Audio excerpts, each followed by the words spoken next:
Okay, I'm back. I don't know what happened, but I am live.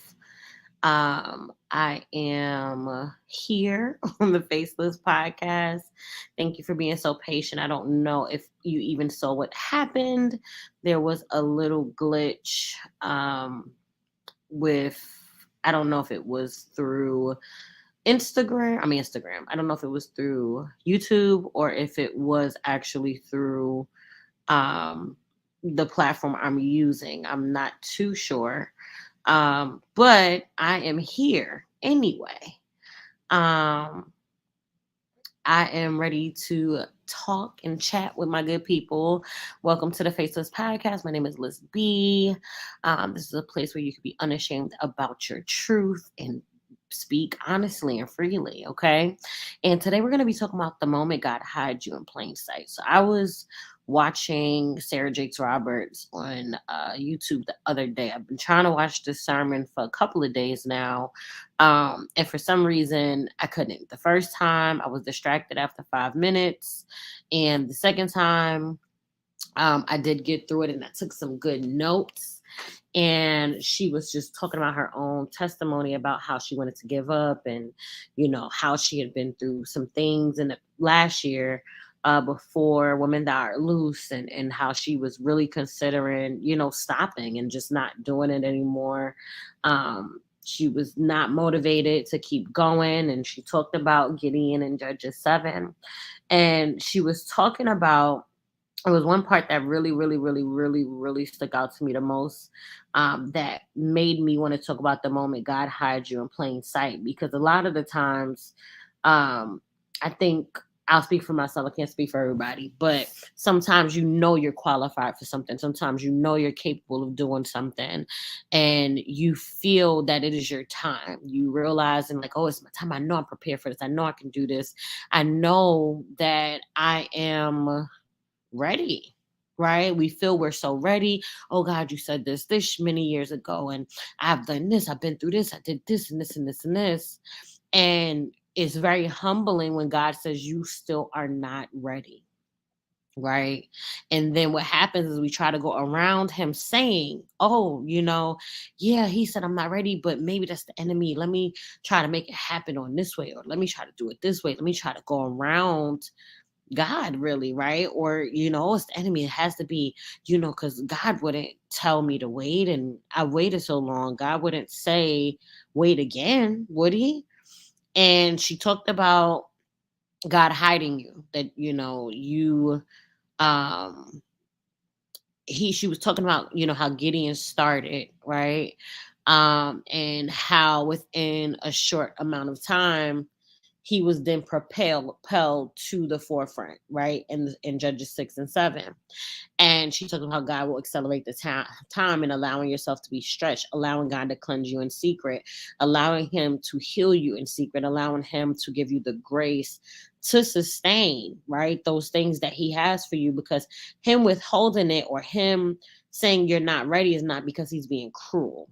Is not because he is punishing you and, oh, you were so disobedient and he's gonna punish you, and because he's punishing you, you'll never get it, you'll never see it. That's a lot of the times how we feel. And even in the Bible, when we look at the Israelites and how they wandered for years and years, he didn't want them wandering for years. That was not his original purpose.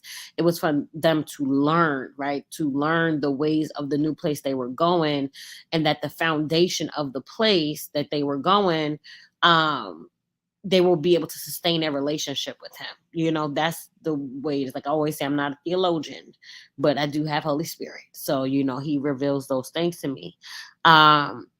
And she was saying praying for harvest and gathering harvest is just part of the battle, right? You want to implement it, you want to do it, you feel like you're so ready. God, I'm ready. I've been praying, I've been fasting, I've been consecrating, I've been keeping myself. And God is saying, but wait, let me clean you up. Let me clean up your language. Let me deal with your heart. Let me deal with the bitterness. Let me deal with the resentment. Let me deal with the unforgiveness, right? Because you don't want to get where God has you and then be unhappy and be bitter, be resentful, or be prideful. You want to be able to give him the honor and the glory and enjoy those things that he's giving you. And she was talking about God separating the wheat from the tares, and how God will hide you in plain sight, where people will um they will see, like, they a lot of times see your beauty, see your capability, see your talents, see exactly what you're capable of, and literally pass over you, and literally not see the value, literally not think you're qualified, literally reject you, right? Literally leave. Like, these are things that have actually happened, right? It's biblical. This is not something I'm just making up, but it has happened. God hiding you. Literally, you were there all along, but you were passed over. When we look at David, right? He was a family full of all these amazing, tall, brute, handsome men, and he was the least of them. He was the one outside tending to the animals, right? And that was God's chosen one. That was the one that he was like, yeah, but there was a timing to it. He still knew he knew he was going to be king, but he still had to serve. He still had to work. He still had to do it knowing, right, who he was going to be in the future. And he served well until Goliath came, and it was his time to get to the forefront. And even then, he still served Saul until Saul was then removed, and then he was, the king. So all of these stories, it talks about serving your season. Come on, that's a word. Serving the season that you're in without being so anxious for the future. Oh, I gotta, because this person on Instagram, they launched their career, and they in a year they made $1 million, and I've been working at this for 6 years. I've been working at this. And it's like, comparison is the thief of joy. So when God is hiding you, instead of seeing it as divine protection, if you're not careful, the enemy will try to taunt you and make you feel like you're late, you're delayed, you're behind. Oh no, God said that's you 8 years ago. There's no way. You must have missed something. You must have sinned. You must have did something that disqualified you, because he's disqualified, right? He can't come to heaven and have the relationship that we have with God. So he wants you to believe that you are disqualified, when really God has qualified you. And the thing about when God chooses you or qualifies you, a lot of the times you don't even feel all the way sure, right, about what he's called you to do. You know what I'm saying? You don't all the way feel maybe even qualified, but you have a sense or discerning in your season to know, okay, God, there got to be more to life than this. This can't be what you have for me. This can't be the full extent of what you have for me. And another part that she mentioned that I even struggle with within myself, and she was saying God didn't even give him the coordinates of how everything was going to play out all the way. Because a lot of the times, yeah, you get a word, vision, dreams. God says, okay, let's say you're going to be healed, right? God tells you you're going to be healed, but you go to the doctor and he tells you you're not healed yet. And then you're like, it's one or two things you're going to do: believe God, or you're going to let those papers and those tests lie, be something. Oh, this is tangible, it's physical. I heard a voice tell me I'm healed, but maybe God doesn't want to heal me. Maybe God is not really, maybe it wasn't God, right? That's what we love to say when things don't look like what God said. Maybe that wasn't God. Maybe that was me. Maybe I made it up in my mind. Maybe I just believed in something that he's not willing to do. And then deep down have this resentment and bitterness towards him, because it's like, well, why don't I have A, B, C, D? You know what I'm saying? It becomes a whole thing. Deception is a big thing that the enemy plays with when you're hidden and God hides you.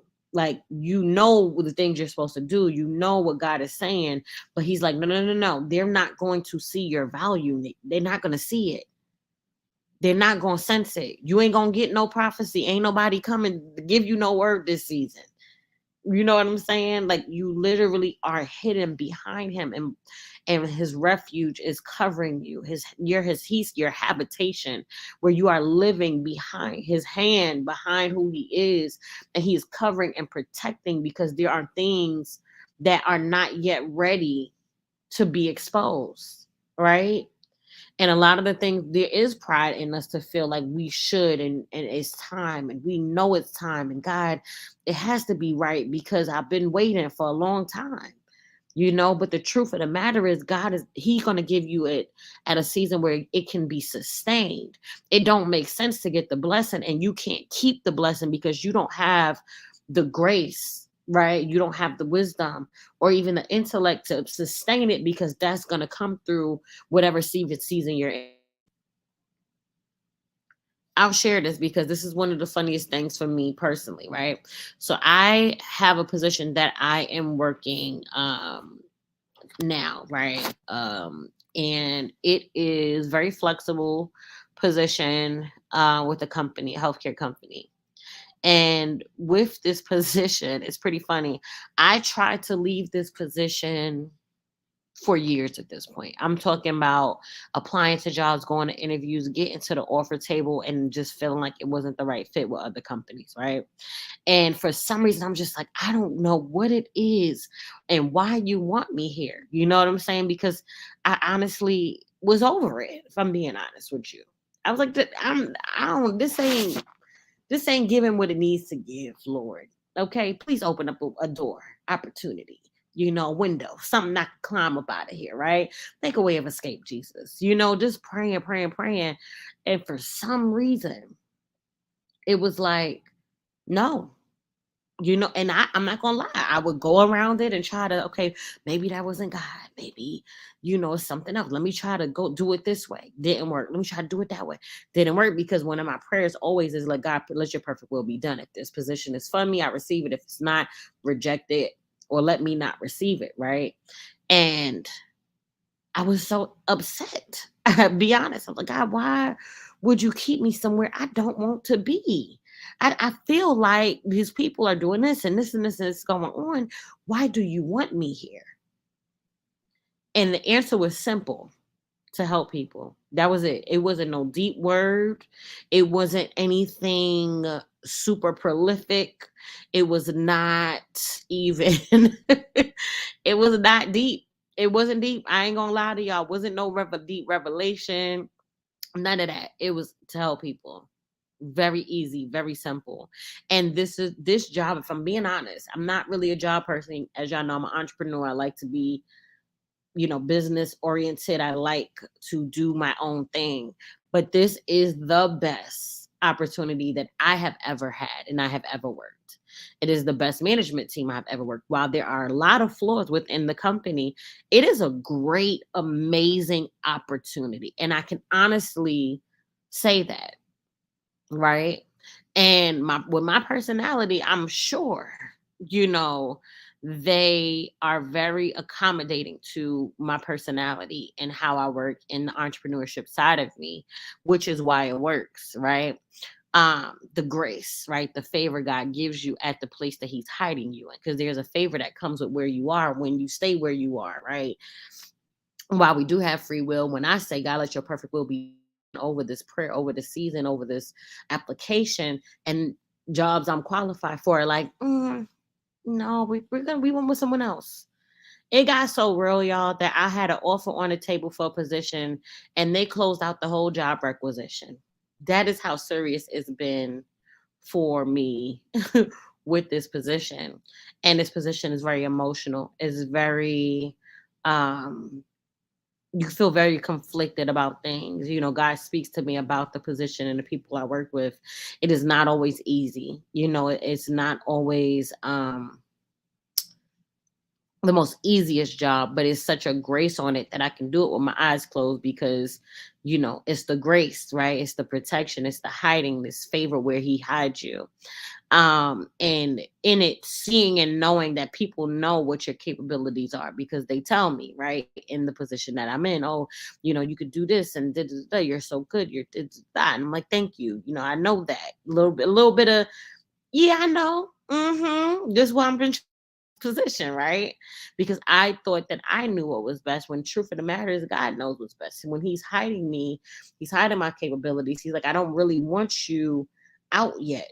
It's not time, right? And when it's not time, you have to be grateful for the protection, because you may not have the soul, will, and emotions, or body, or even your physical body, to sustain what God is trying to give you.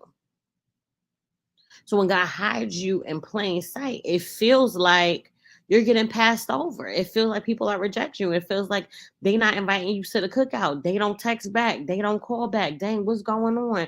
Why? Because you're trying to get out of the isolation. You're trying to get out of hiding. Like, no, I don't want to be hidden no more. I want to be out in the front.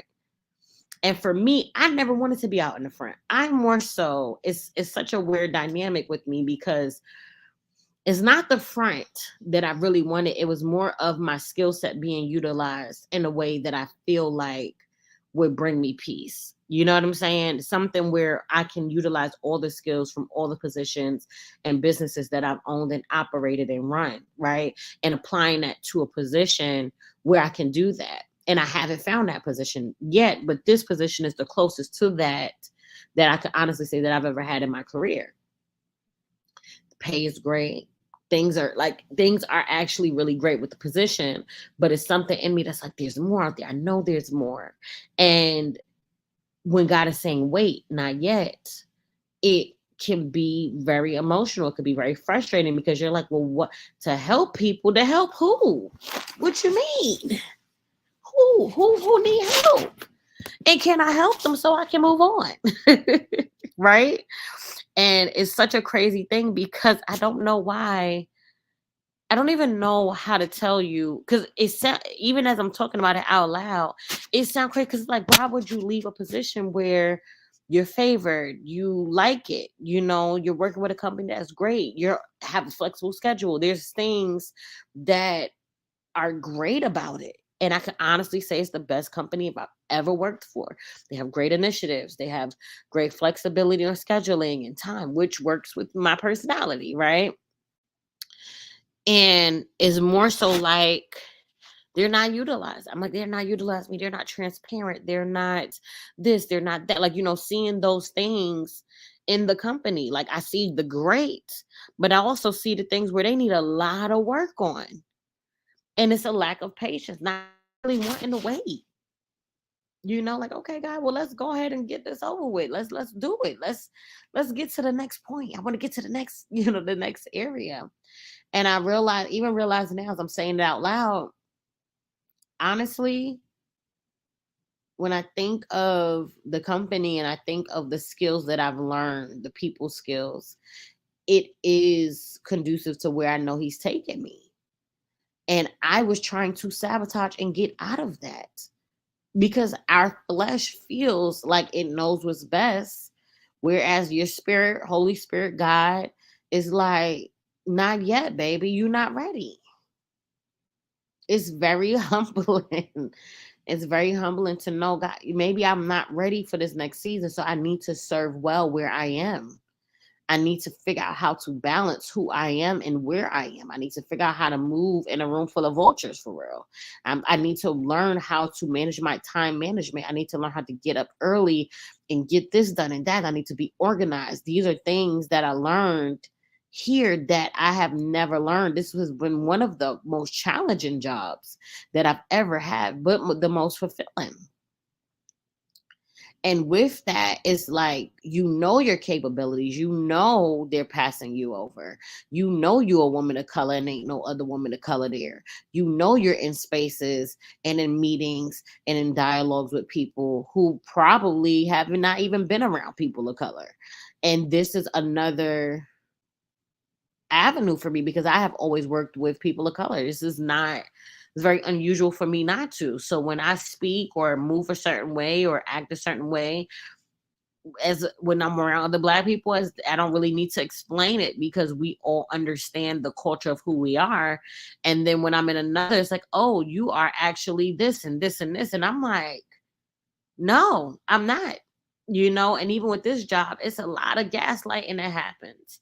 And it's weird because this is the best job I've ever had, more so because of the people that my clinicians, not necessarily because of the people out that manage me. There, I feel the intimidation, and I feel that they can see it, right? Like they see what's on me. That's why they always reaching out and having meetings about me and things like that. But it also sometimes you feel like it puts a target on your back. So it's like you hiding in plain sight. Like literally they see what you're capable of. They know what your credentials say. They know what your resume is. They know what time it is. And it's only a matter of time before God does what he does. But in the meantime, you still got to serve these people well when you see the racism and the microaggressions and all of these things. And it's like, you're like, why am I here? And it's like to help those that nobody else wants to help. And that's a really big eye opening for me, to be in this position, because I prayed for this position, got the position. Now I'm like, baby, let me go.